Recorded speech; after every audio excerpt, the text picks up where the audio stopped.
ये कैसे बाल कटाकर आ गई है अनाहिता? तुमने उसे मना नहीं किया? बिल्कुल लग रही है। बीच का सब दिनेश जी ने बड़ी चेष्टा से मुंह में ही दबा लिया। मैं तब मना करती जब मुझे मालूम होता। मुझे क्या बता कर गई थी या मुझसे पूछ कर गई थी? वो तो अपनी माँ के साथ जाकर बाल कटाकर आ गई। तब मुझे पता चला। जयश्री ने बताया। हाँ, और तुम खूब प्रसन्नता से उसकी नई हेयर स्टाइल की तारीफ कर रही थी। दिनेश जी कुड़कर बोले। तो और क्या करती जब उसने आते ही उछलकर पूछा कि बताओ दादी, मैं कैसी लग रही हूँ? मेरी नए हेयर स्टाइल कैसी लग रही है? तो कहना ही पड़ा कि अच्छी लग रही हो। जयश्री ने बात स्पष्ट की। खाक अच्छी लग रही है। लंबे बालों में सीधी चोटी कितनी अच्छी लगती थी। और अब तुम बोल नहीं सकती थी कि ऐसे पागलों जैसे बाल क्यों कटवाए? अब की बार दिनेश जी अपनी जुबान को रोक ही नहीं पाए। मेरे ऐसा कहने से उसके बाल फिर से पहले जैसे तो नहीं हो जाएंगे ना? उसे पसंद होंगे तभी तो उसने कटवाए। और इतनी खुश हो रही है। अब मैं उसे बुरा बोलकर उसका मन दुखाकर बेवजह संबंधों में दूरी क्यों पैदा करूं? यह तीसरी पीढ़ी के बच्चे हैं। हर पीढ़ी में कुछ न कुछ बदलाव तो आते ही हैं। हमने अपने जमाने में कुछ न कुछ परंपराएं और रूढ़ियां तोड़ी ही होंगी। अपने से पुरानी पीढ़ियों की हमारे बच्चों ने हमसे अलग कुछ किया और अब उनके बच्चे उनसे अलग कुछ कर रहे हैं। यह बदलाव तो प्रकृति का नियम है। इसे हर पीढ़ी को स्वीकार करना ही पड़ता है। जयश्री ने समझाया। ओह, तुमने तो दार्शनिक की तरह लंबा चौड़ा भाषण दे डाला। बात तो फिर भी ठीक है। उसके तो कपड़े भी दिन ब दिन कैसे होते जा रहे हैं। उस दिन गुप्ता जी की पार्टी में ऐसे कपड़े पहनकर गई थी कि मैं तो शर्म से पानी पानी हो गया। आश्चर्य है विशाल की अकल को क्या हो गया है। बहन के कंधे से जरा सा दुपट्टा ही अगर सरक जाता तो उसकी भवें टेढ़ी हो जाती थी। और अब खुद की लड़की ऐसे कपड़े पहनती है तब उसे दिखाई नहीं देता? दिनेश जी झल्लाकर बोले। विशाल को सब दिखाई देता है। उस दिन अनाहिता के कपड़े उसे भी बुरे लग रहे थे। खास तौर पर इसलिए भी कि वो पार्टी आपके सम्मान में थी। उसका भी मन था कि अनाहिता शालीन कपड़ों में वहां जाए, पर जवान होती बेटी को खुलकर मना नहीं कर पाया। और कुछ नहीं, जयश्री ने स्पष्ट किया। विशाल के मन में अपने प्रति सम्मान देखकर दिनेश जी थोड़ा नरम पड़े, लेकिन फिर भी अपने दिल की भड़ास निकालने से चूके नहीं। क्यों, अपनी बहन को तो तुरंत तोड़ देता था। एक दिन बाहर जाते हुए उसने जिद करके नीता से सिर्फ इसलिए सूट बदलवाया था कि उसकी बाहें जरा छोटी थी। भाई बहन बराबरी के होते हैं, हर विषय पर खुलकर बातें कर सकते हैं, उनके बीच कोई पर्दा नहीं होता। लेकिन बाप अपनी बेटी से हर बात खुलकर नहीं कर सकता। बाद में जब हम शर्मा जी के यहाँ गए थे तब उसने बहू से कहकर अनाहिता को शालीन सा सूट ही पहनवाया था कि नहीं? जयश्री बोली। फिर भी उसे अनाहिता को थोड़ा अनुशासन में तो रखना ही चाहिए। दिन ब दिन अपनी मर्जी की मालकिन बनती जा रही है। बहन पर इतनी सख्ती रखता था और बेटी को इतनी ढील दे रखी है। दिनेश जी अब भी भुनभुना रहे थे। भाई और पिता में यही फर्क होता है। भाई सख्त हो सकता है, पिता नहीं। आप भी तो अपनी बहन पर कितनी सख्ती करते थे। बेचारी आज भी आपके सामने कितनी डरी डरी रहती है। लेकिन नीता पर क्या आप उतने कठोर हो पाते थे? अपनी बहन को आपने उसकी मर्जी से शादी नहीं करने दी, मगर अपनी बेटी के आगे आप कितनी आसानी से झुक गए थे। जयश्री ने याद दिलाया। दिनेश जी ने बेचैनी से पहलू बदला। बात क्या थी और तुम कहाँ ले गई? नीता हमेशा शालीन ढंग से मर्यादा में रहा करती थी, मगर अनाहिता ही आजकल की पीढ़ी है। इनका पहनावा ऐसा ही हो गया है। यही आजकल का फैशन और चलन है। अनाहिता भी अपने दौर के हिसाब से ही रह रही है।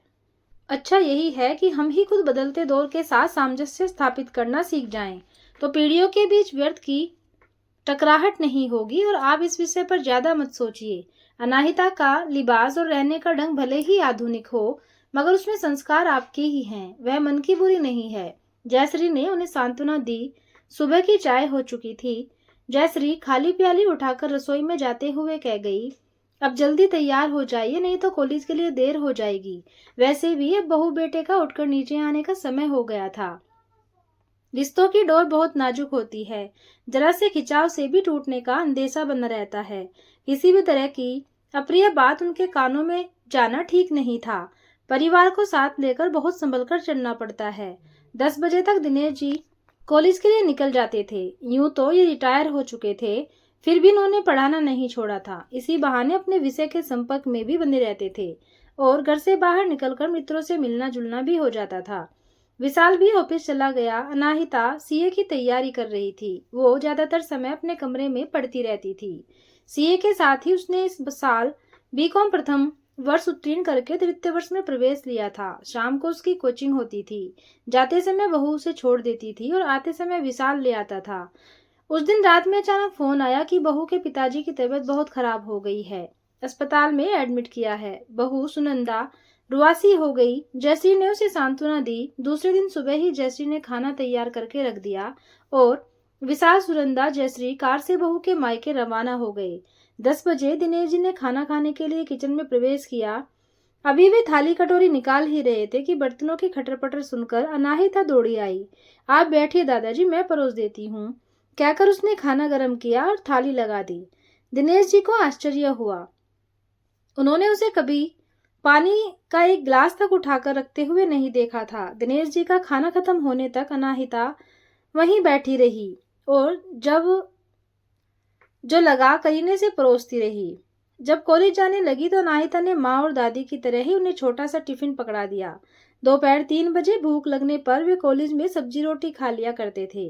कैंटीन के समोसे कचौड़ी खाने की उनकी आदत नहीं थी। टिफिन हाथ में लेते हुए दिनेश जी पोती की तरफ देखकर स्नेह से मुस्कुरा दिए। आज उसकी नई हेयर स्टाइल उन्हें बहुत बुरी नहीं लग रही थी। पोती से तो उन्हें भरपूर स्नेह था। वे बस उसके पहनावे और तौर तरीकों को हजम नहीं कर पाते थे। अनाहिता को संभल कर रहने की हिदायत देकर वे कॉलेज चले गए। आज उन्हें उसे कोचिंग छोड़ने भी जाना था और लेने भी। विशाल को लौटने में शायद देर रात हो जाए। दिनेश जी 3:30 बजे तक घर लौट आए। जैसे ही घर लौटे तो हाथ पैर जैसे टूट रहे थे। सिर भी बहुत दर्द कर रहा था। कॉलेज में ही अचानक तबीयत खराब होने लगी थी। अब अनाहिता को छोड़ने जाने के नाम से ही जान पर बन रही थी। 8 किलोमीटर जाना और वापस आना, 16 किलोमीटर गाड़ी चलाने की हिम्मत नहीं हो रही थी। पर अनाहिता किसी भी कीमत पर अपनी कोचिंग मिस नहीं करती थी। एक बार सुनंदा की गाड़ी ऐन वक्त पर पंचर हो गई थी। तब आसमान सिर पर उठा लिया था उसने। आखिर पड़ोस से गाड़ी मांगकर उसे छोड़ने जाना पड़ा। अनाहिता बैग लेकर आई तो सोफे पर सुस्त बैठे दादाजी को देखकर वो चौंक गई। क्या हुआ दादाजी, आपकी तबीयत ठीक नहीं है क्या? नहीं तो ठीक है, चलो। दिनेश जी उठते हुए बोले, आपको तो तेज बुखार है दादाजी, आप आराम कीजिए। अनाहिता उनका हाथ छू कर बोली, आज का कोर्स मैं अपनी सहेली से पूछ लूंगी, आप अंदर जाकर आराम कीजिए, मैं आपके लिए चाय बना कर लाती हूँ। अनाहिता ने उन्हें अंदर जाकर पलंग पर लिटाया, उनसे पूछकर उन्हें दवाई दी और गरम गरम चाय भी बना दी। दिनेश जी चाय पीकर लेट गए। थोड़ी देर में दवाई का असर हुआ तो उन्हें नींद आ गई। शाम को जयश्री का फोन आया कि वे लोग आज नहीं निकल पाएंगे, कल सुबह निकलेंगे, क्योंकि सुनंदा का भाई अभी तक वहां पहुंच नहीं पाया है तो विशाल का यहाँ रुकना जरूरी है। अनाहिता ने दादी से पूछकर और नाप तोलकर दादाजी के लिए खिचड़ी बनाई।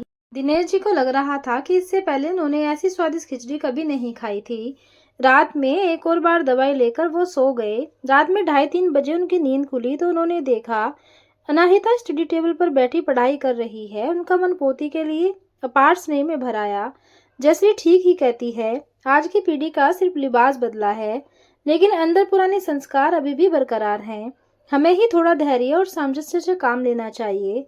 अनाहिता पर स्नेह भरी दृष्टि डालकर दिनेश जी संतुष्ट भाव से मुस्कुरा दिए। तो दोस्तों, ये थी छोटी सी कहानी। उम्मीद है आपको जरूर पसंद आई होगी और अगर पसंद आए तो एक लाइक और कमेंट जरूर करना। कहानी को पूरा सुनने के लिए धन्यवाद।